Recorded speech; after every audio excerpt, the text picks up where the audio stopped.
Okay, recipe finder application பத்தி பார்க்க போறோம்.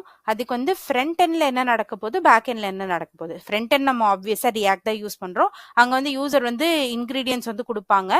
அந்த அப்ளிகேஷன் என்ன பண்ணணும்னா அந்த இன்கிரீடியன்ஸை வந்துட்டு மேட்ச் பண்ணி இருக்கிற ரெசிபிஸை வந்து டிஸ்பிளே பண்ணும். அதாவது ரியாக்ட் வந்து என்ன பண்ணணும்னா யூசர் இன்புட்டை ஹேண்டில் பண்ணும், ஏபிஐ ரெக்வஸ்ட் அதாவது அந்த ரவுட்டிங் எல்லாம் பண்ணும், அண்ட் ரெசிபி ரிசல்ட்ஸை வந்து டிஸ்பிளே பண்ணும். பேக் எண்ட் வந்து நம்ம Node.js தான். அது என்ன பண்ணணும்னா ஸ்டோர் ரெசிபிஸை வந்து இன் மெமரியில ஸ்டோர் பண்ணிக்க போறோம். நம்ம லாஸ்ட் வீடியோல பார்த்த மாதிரி புக்ஸ் ஸ்டோர் பண்ணோம் இல்லையா அரேவா, அந்த மாதிரி வந்து ஜாவாஸ்கிரிப்ட் அரே வந்து யூஸ் பண்ணி ரெசிபிஸ் வந்து ஸ்டோர் பண்ணிட்டு ரெக்வெஸ்ட்டுக்கு ரெஸ்பாண்ட் பண்ற மாதிரி வந்துட்டு நம்ம வந்து எழுத போறோம். ஸோ ஜென்ரலா வந்து யூஐல இருந்து இன்புட் கொடுப்பாங்க, சில இன்கிரீடியன்ஸ் டீடைல்ஸ் கொடுப்பாங்க, அதை வச்சு என்ன ரெசிபி இது இருக்கலாம் அப்படின்னு சொல்லிட்டு எடுத்துட்டு வர்றது தான் இந்த அப்ளிகேஷன், அதான் ரெசிபி ஃபைண்டர் அப்ளிகேஷன். ஸோ இங்க வந்து நான் இதுக்கு முன்னாடியே சொன்ன மாதிரி we are not going to use database store பண்ணல, அதெல்லாம் அடுத்தடுத்து பார்ப்போம். இப்போ வந்து இன் மெமரியில தான் ஸ்டோர் பண்ண போறோம். ஸோ இந்த வீடியோல வந்து like this could be part 1 part 2 இருக்கும். பிகாஸ் ஒரே லென்த்தி வீடியோல இருக்கும்போது சில பேர் எல்லாம் கமெண்ட்ஸ் பண்ணியிருந்தீங்க லைக் இது வந்து மணி மேக்கிங் பர்பஸா இல்லைன்னா வந்துட்டு எக்ஸ்பிளனேஷனுக்காக இவ்வளோ தூரம் வீடியோ போகுதா அப்படின்னு சொல்லிட்டு this is purely explaining the things. ஏன்னா வந்து எனக்கு வந்துட்டு சில இடத்துல வந்து டவுட் வரும், என்னன்னா வந்து நான் சொல்றது உங்களுக்கு கன்வே ஆகுதான்னு சொல்லிட்டு அதை நான் ரிப்பீட் பண்ண போய் தான் கொஞ்சம் வந்து டைம் வந்து ட்ராக் ஆகும். ஸோ அதனால வந்து இது ஒரு பார்ட் 1 வீடியோ அண்ட் பார்ட் 2 வீடியோவை போட போறோம். So part 1 will have the Node.js setup, அதாவது பேக் எண்ட்க்கு நம்ம எண்ட் பாயிண்ட் எழுதி அதை வந்து நம்ம தண்டர் கிளைண்ட்ல டெஸ்ட் பண்ணிடலாம். பார்ட் 2 வந்து ரியாக்ட் அப்ளிகேஷன் வந்து ரெடி பண்ணி நம்ம ரிட்டர்ன் ஸ்டேட்மெண்ட்ஸ் ரெடி பண்ணி அங்கே இந்த ஏபிஐ இன்டெகிரேட் பண்ணி வேல்யூஸை வந்து டிஸ்பிளே பண்றதா வந்து பார்க்கலாம். ஸோ இதே மாதிரி 2-3 அப்ளிகேஷன்ஸ் வந்து நம்ம பண்ண போறோம் for more and more request. அதாவது வந்து இங்க வந்து நம்ம வெறும் போஸ்ட் ரெக்வெஸ்ட் தான் யூஸ் பண்ண போறோம். அந்த மாதிரி அடுத்தடுத்த ரெக்வெஸ்ட் வந்து நம்ம அப்ளிகேஷன் பில்ட் பண்ணி வந்து செக் பண்ணலாம். Okay, let's get into the code. app.jsல இதுக்கு முன்னாடி மேபி இது அப்படியே இருக்கட்டுமே, இதை வந்து so recipe finder okay. So express நமக்கு வேணும் தான், அது வச்சுக்கலாம். பாடி பார்சர் கண்டிப்பாக வேணும், வச்சுக்கலாம். ஆப் வந்து எக்ஸ்பிரஸில் வந்து யூஸ் பண்ணுறோம் போர்ட்டு. ஸோ இதை வந்து நம்ம இன் மெமரி மாத்திரம், இந்த கெட் மெத்தட் மாத்திரம், ஆப் கண்டிப்பாக அது லிசன் ஆகிட்டு இருக்கட்டும். ஓகே, இப்போ வந்து நான் ஒன்று இன்ட்ரடியூஸ் பண்ண போகிறேன், அதாவது CORS. இது வந்து என்னன்னா கிராஸ் ஆரிஜின் ரிசோர்ஸ் ஷேரிங் அப்படின்னு அர்த்தம். இதை வந்து நம்ம எதுக்கு யூஸ் பண்றோம்னா, இப்போ நம்ம வந்து ரியாக்ட் ஆப் வந்து என்ன போர்ட்ல ரன் ஆயிட்டு இருக்கு, 3000ங்கிற போர்ட்ல ரன் ஆயிட்டு இருக்கு. நம்மளோட பேக் எண்ட் வந்து அதாவது நோட் எதுல ரன் ஆயிட்டு இருக்குன்னா 8080ல ரன் ஆயிட்டு இருக்கு. இப்போ என்னன்னா ஜென்ரலா ஒரு வெப் ப்ரௌசர் வந்து வேற லைக் போர்ட்ல இருந்து இன்ஃபர்மேஷன் வரும்போது அது செக்யூரிட்டி ரீசனுக்காக பிளாக் பண்ணிரும் ப்ரௌசர். ஸோ இப்போ வந்து ரியாக்ட் வந்து 3000ல ரன் ஆயிட்டு இருக்குன்னா உங்களுக்கு இன்ஃபர்மேஷன் திருப்பி 3000லயே வந்துச்சு அப்படின்னா ப்ரௌசர் வந்து அதை அக்செப்ட் பண்ணிக்கும் அந்த ரெஸ்பான்ஸை. ஆனா இதுவே வேற போர்ட்ல இருந்து ரெஸ்பான்ஸ் வரும்போது செக்யூரிட்டி ரீசன்ஸ்க்காக பிளாக் பண்ணும். ஸோ அதை தடுக்கிறதுக்காக அதை வந்து நம்ம, ஏன்னா எல்லா டைமும் ஒரே போர்ட்ல நம்மளால ரன் பண்ண வைக்க முடியாது இல்லையா, வேற சர்வர் வேற கிளைண்ட் வந்து வேற போர்ட்ல ரன் ஆகும்போது we should be using this cross origin resource sharing. So இதை வந்து எப்படி யூஸ் பண்ணணும்னா இதே மாதிரி இன்ஸ்டால் பண்ணும், npm install CORS அப்படின்னு கொடுத்தீங்கன்னா இன்ஸ்டால் ஆயிரும். இன்ஸ்டால் ஆனதுக்கு அப்புறம் நம்ம என்ன நீங்க யூஸ் பண்ணணும்னா ரெக்வயர் பண்ணும் இல்லையா, so கான்ஸ்ட் CORS which is equal to require, இது வந்து CORS அதுல இருந்து ரெக்வயர் பண்ணதுக்கு அப்புறம் வந்துட்டு அதை நம்ம யூஸ் பண்ணும். ஸோ app.useல பாடி பார்சர் எப்படி யூஸ் பண்ணியிருக்கோமோ அதே மாதிரி app.use CORS அது வந்து ஒரு ஃபங்க்ஷனாக யூஸ் பண்ணிக்கிறோம். ஓகே, இதை யூஸ் பண்ணிட்டோம்னா கிராஸ் ஆரிஜின் பிரச்சனைகள் வந்து நமக்கு வராது. இப்போ வந்து இதை இன்ஸ்டால் பண்ணும் இல்லையா, npm install CORS. Okay, install ஆயிடுச்சு. So look at here. Okay, so நம்மளோட பேக்கேஜ் JSON இங்கே பார்த்தீங்களா, மொத்தம் 3 டிபெண்டன்சி ஆட் பண்ணியிருக்கோம். ஒவ்வொன்றும் எதுக்குன்னு வந்து நான் சொல்லியிருக்கேன். லாஸ்ட் வீடியோவில் இந்த 2 டிபெண்டன்சி எதுக்குன்னு நம்ம பார்த்துருக்கோம், அதாவது பாடி பார்சர் எக்ஸ்பிரஸ் எதுக்குன்னெல்லாம். நீங்கள் இன்கேஸ் அந்த வீடியோஸ் எல்லாம் இன்னும் செக் பண்ணலாம், please go and check it out. Okay, so CORS போட்டாச்சு. இப்போ என்ன அடுத்து செட் பண்ணணும்னா இன் மெமரியில் வந்து நான் ரெசிபீஸை வந்து ஆட் பண்ணும். So let recipes which is equal to ID இருக்கட்டும், அண்ட் டைட்டிலுக்கு பதிலா நான் வந்து என்ன தர போறேன்னா நேம், அதாவது இந்த ரெசிபியோட நேம் பிரியாணி. ஓகே, அதுக்கான இன்கிரீடியன்ஸ். ஸோ இன்கிரீடியன்ஸ் வந்து நிறைய இன்கிரீடியன்ஸ் இருக்குமா, ஒன்று மட்டும் இருக்காது இல்லையா, அதனால வந்து நான் வந்து அரேல போட்டுக்கிறேன். ஸோ இதை வந்துட்டு எடுத்துக்கலாம், அரே ஆஃப் ஆப்ஜெக்ட்ஸாக இருக்கட்டும்.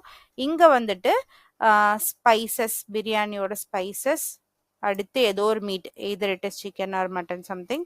அதுக்கப்புறம் வந்து பிரியாணி ரைஸ், அதுக்கப்புறம் வந்துட்டு ஆனியன்.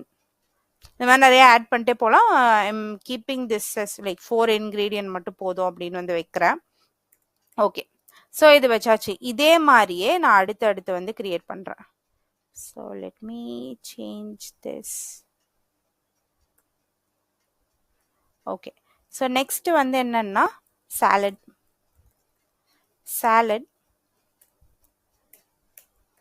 அதோட இன்க்ரீடியன்ஸ் வந்து என்னன்னா லெட்யூஸ், அதுக்கப்புறம் வந்து டொமேட்டோ, அதுக்கு அடுத்து வந்து கியூக்கம்பர், அதுக்கப்புறம் வந்து okay let's keep this as empty. அதாவது 3 இன்க்ரீடியன்ட் மட்டும் இதை ஆட் பண்ணிட்டேன். அடுத்தது வந்து என்னன்னா கிரில்ட் பிரெட். அதோட இன்க்ரீடியன்ஸ் வந்து பிரெட் அஃப்கோர்ஸ், அதுக்கப்புறம் வந்து சீஸ், நெக்ஸ்ட் வந்து பட்டர். ஓகே, இதை ஆட் பண்ணியாச்சு. இப்போ வந்து நமக்கு அரே ஆஃப் ரெசிபிஸ் நம்மகிட்ட இருக்கு. இப்போ நம்ம என் பாயிண்ட் எழுதணும். அந்த என் பாயிண்ட் எழுதி அது வந்து என்ன பண்ணணும், என்னென்னலாம் பண்ண போகுது அப்படின்னு வந்து மென்ஷன் பண்ணணும். ஸோ நான் இங்கே வந்து API/booksக்கு பதிலாக வெறும் சர்ச் அப்படி தரப்போகிறேன். Okay, search. ஸோ அதில் வந்துட்டு என்ன நடக்க போகுது அப்படின்னு பார்க்கலாம். ஸோ ரெக்வஸ்ட் ரெஸ்பான்ஸ்குள்ளே என்ன அப்படின்னா ஓகே, இது வந்து கண்டிப்பாக போஸ்ட் மெத்தட். ஏன்னா வந்து நான் இன்க்ரீடியன்ஸை கொடுப்பேன்ல அப்போ சர்ச் பண்ணுறதுக்காக. ஸோ அப்படின்னா வந்து ரெக்வஸ்ட் பாடியில் நான் கொடுக்கும்போது இங்கே போஸ்ட் தான் யூஸ் பண்ணணும், கெட் யூஸ் பண்ணக்கூடாது. ஸோ கான்ஸ்ட் இன்க்ரீடியன்ஸ் வந்து நான் வந்து எங்கேருந்து வரும்னா எனக்கு request.body, அதாவது ரெக்வஸ்ட்ல வந்து அவங்க கொடுப்பாங்க ஃப்ரண்ட் எண்ட்லேருந்து. ஓகேவா, அந்த இன்க்ரீடியன்ஸை வந்து நான் இங்கே வாங்கிக்கிறேன். வாங்கினதுக்கு அப்புறம் அடுத்து என்னன்னா இப்போ எனக்கு வந்து ஒருவேளை அவங்க இன்க்ரீடியன்ஸ் கொடுக்கலன்னு வச்சுக்கோங்க, அப்போ நான் சொல்லணும்ல இஃப் நாட் இன்க்ரீடியன்ஸ் ஆர் இன்க்ரீடியன்ஸோட லென்த், அதாவது டாட் லென்த் வந்து sorry oh my goodness length வந்து விச் இஸ் ஈக்குவல் டு 0 இந்த மாதிரி இருந்ததுன்னா, அதாவது இன்க்ரீடியன்ஸே தந்தாங்க ஆனாலும் வந்து லென்த் வந்து 0ல இருக்கு அப்படின்னு சொல்லி இருந்துச்சுன்னா நான் என்ன பண்ணணும்னா ரெஸ்பான்ஸை ரிட்டர்ன் பண்ணி விடணும். அதாவது res.status 400 செட் பண்ணுறேன். ஸ்டேட்டஸ் கோட் வந்து நமக்கு ஏற்ற மாதிரி நம்ம செட் பண்ணிக்கலாம், நம்ம அப்ளிகேஷனுக்கு ஏற்ற மாதிரி. பட் அந்த ஸ்டேட்டஸ் கோடுக்குன்னு சில ரூல்ஸ் இருக்கு. ஸ்டேட்டஸ் ஓகேனா 200, 201 அந்த மாதிரிலாம் இருக்கு, அதுதான் யூஸ் பண்ணும். நம்மளோட இஷ்டத்துக்கு அந்த நம்பர்ஸ் வந்து யூஸ் பண்ணக்கூடாது. ஓகே, ஸோ இங்கே வந்துட்டு நான் என்ன சொல்ல போறேன்னா எரர். என்ன எரர்னா இன்கிரீடியன்ஸ் ஆர் ரெக்வயர்ட் கொடுக்கணும், அப்பதான் இது வந்து இது பண்ண முடியும் அப்படின்னு சொல்லி சொல்றோம். ஓகேவா, ஸோ நான் என்ன பண்ணியிருக்கேன்னா ஃபர்ஸ்ட் இன்க்ரீடியன்ஸ் வந்து ரெக்வஸ்ட் பாடியிலேருந்து எடுத்துக்கிறேன், கெட் பண்ணிக்கிறேன். இன்கேஸ் அவங்க ரெக்வஸ்ட் பாடியில் அவங்க தரலை அப்படின்னா இந்த மாதிரி ஹேண்ட்லிங் வந்து நம்ம வந்து அப்ளிகேஷனில் பண்ணணும். இல்லைன்னா வந்து அப்ளிகேஷன் வந்து நடுவில் வந்துட்டு அப்படியே ஸ்டாப் ஆச்சுன்னா யூசருக்கு டீட்டெயில்ஸே தெரியாமல் போகும். இப்போ வந்து இன்க்ரீடியன்ஸ் அவங்க தரலங்கிறது இந்த ரெஸ்பான்ஸ்லேயே தெரிஞ்சிடும், இன்க்ரீடியன்ஸ் ஆர் ரெக்வயர்டுன்னு சொல்லிட்டு. இதை நம்ம கொடுக்காம வச்சுருந்தோம்னா லைக் ஏதாவது எரர் தான் போகும். அந்த எரர் வந்து யூசருக்கு வந்து ரீடபிளாக இருக்காது. அதனால ஓகே, இந்த இஃப் வந்து போட்டாச்சு. இப்போ இன்கிரீடியன்ஸ் கண்டிப்பா கொடுத்துருக்கணும் அப்படிங்கிற ஒரு ஸ்டேட் வந்து இருக்கு. ஓகே, இப்போ இன்கிரீடியன்ஸ் இருக்குன்னு வச்சுக்கோங்க. ஸோ அதுக்கு வந்து மேட்சிங் ரெசிபீஸ் வந்து நான் எடுக்க போறேன். So matching recipes which is equal to நம்ம கிட்ட ரெசிபீஸ் இருக்கா, ஸோ அந்த ரெசிபீஸை வந்துட்டு இங்கே போடணும். ரெசிபீஸ் அதுலேருந்து நான் ஃபில்டர் பண்ண போறேன். ஃபில்டரில் வந்து நான் என்ன பண்ண போறேன்னா இங்கே ரெசிபி அப்படிங்கிற நம்ம இதெல்லாம் ஆல்ரெடி நம்ம லைக் ரியாக்ட்லேயே பார்த்துருப்போம். அதாவது ஃபில்டர் இன்க்ரீடியன்ஸ், அதாவது நம்ம கிட்ட இருக்க இன்க்ரீடியன்ஸ் கொடுத்துருக்கிறது வந்து ஒவ்வொரு இன்க்ரீடியண்ட்டும் அந்த இன்க்ரீடியண்ட் வேரியபிளில் பாஸ் பண்ணுறேன். ஒவ்வொரு இன்க்ரீடியண்ட்டும் நம்மக்கிட்ட ரெசிபி டாட் இன்க்ரீடியன்ட்ஸ்ன்னு இருக்கா, இன்க்ரீடியன்ட்ஸ் டாட் இன்க்ளூட்ஸ் அதில் இருக்கா அப்படின்னு வந்து நம்ம பார்க்குறோம். இன்க்ரீடியண்ட் ஓகேவா இருக்கு அப்படின்னா, இது இருந்துச்சுன்னா ஓகே. மேட்சிங் ரெசிபீஸ்ன்னு வந்து நம்ம வந்துட்டு ஒரு வேரியபிள் டிஃபைன் பண்ணிட்டு அதில் என்ன சொல்கிறோம்னா ரெசிபீஸ், அதாவது அரே ஆஃப் ஆப்ஜெக்ட்ஸை வந்து எடுக்கிறோம். அதை வந்து ஃபில்டர் பண்ணுறேன், ஒவ்வொரு ரெசிபியும் எடுக்க போகிறேன். ஸோ இந்த வேரியபிளில் ஃபர்ஸ்ட் என்ன வரும்னா இந்த ஃபர்ஸ்ட் இருக்கிற ஆப்ஜெக்ட் இது வந்து வந்துருமா.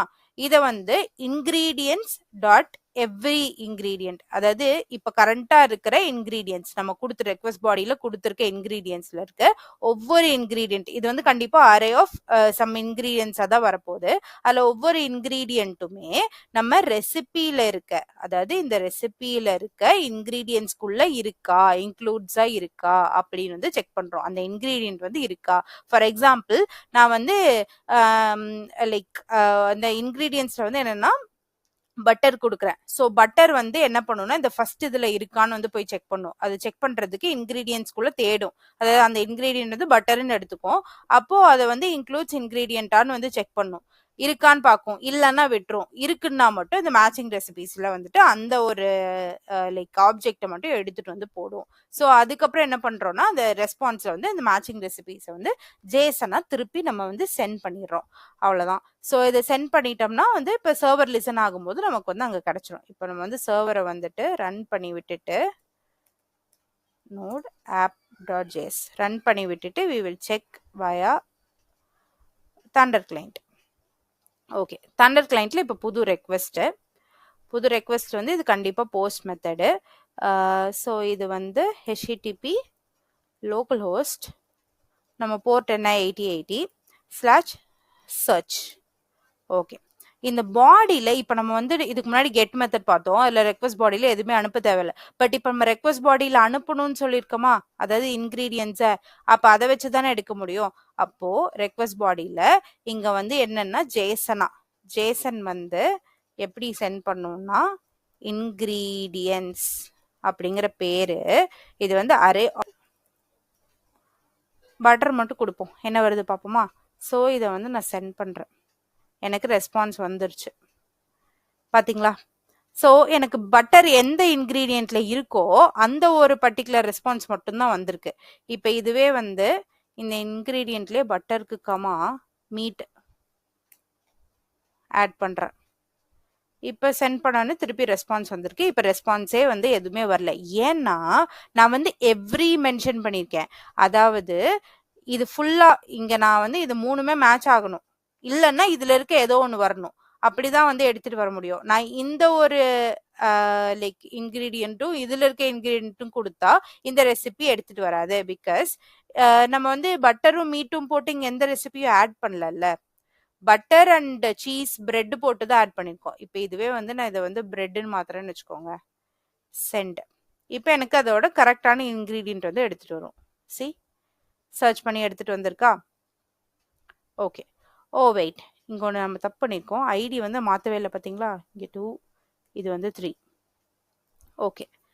ஸோ நெக்ஸ்ட்டு வந்துட்டு எனக்கு இப்போ நான் பிரியாணியோட ஸ்பைசஸ் கொடுக்குறேன். ஸோ ஸ்பைசஸ், அதுக்கப்புறம் வந்து மீட்டு.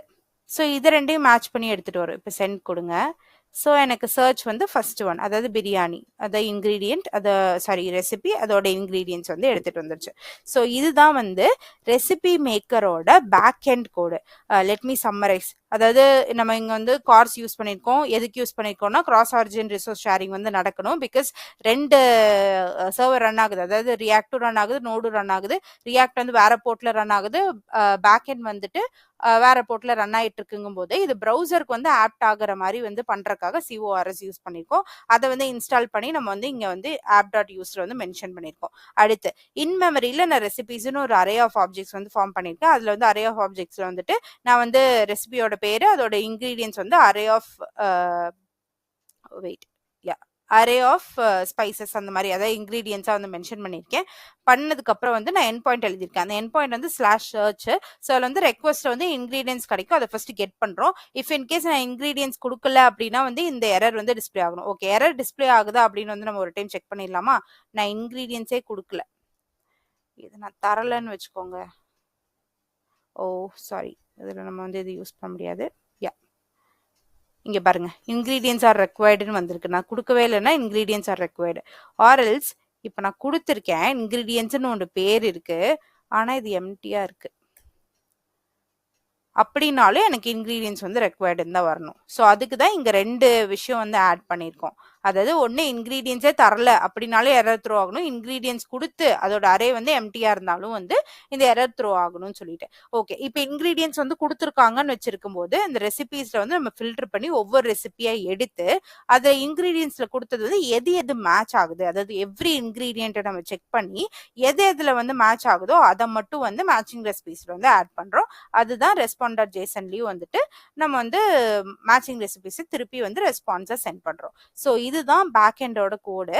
இப்போ நம்ம ரீட்மீல மென்ஷன் பண்ணியிருந்தோமா, அதாவது ஒரு பேக் எண்ட் Node.js சர்வர் வந்து ரெசிபீஸ் வந்து இன் மெமரியில ஸ்டோர் பண்ணிட்டு ரெக்வஸ்ட்டை பேஸ் பண்ணி யூசருக்கு வந்து இன்க்ரீடியன்ஸை வந்துட்டு ரெஸ்பாண்ட் பண்ணணும் அப்படின்னு சொல்லியிருக்கோம். ஸோ இந்த பார்ட் வந்து முடிச்சது. அடுத்து வந்து பார்ட் 2ல, அதாவது இதோட நெக்ஸ்ட் வீடியோல வந்து நம்ம இந்த ஃப்ரண்ட் எண்ட் இதை வந்து டெவலப் பண்ணிட்டு ஏபிஐ இன்டெகிரேட் பண்ணி எப்படி வந்து டிஸ்பிளே பண்ணலாம் அப்படின்னு வந்து செக் பண்ணலாம்.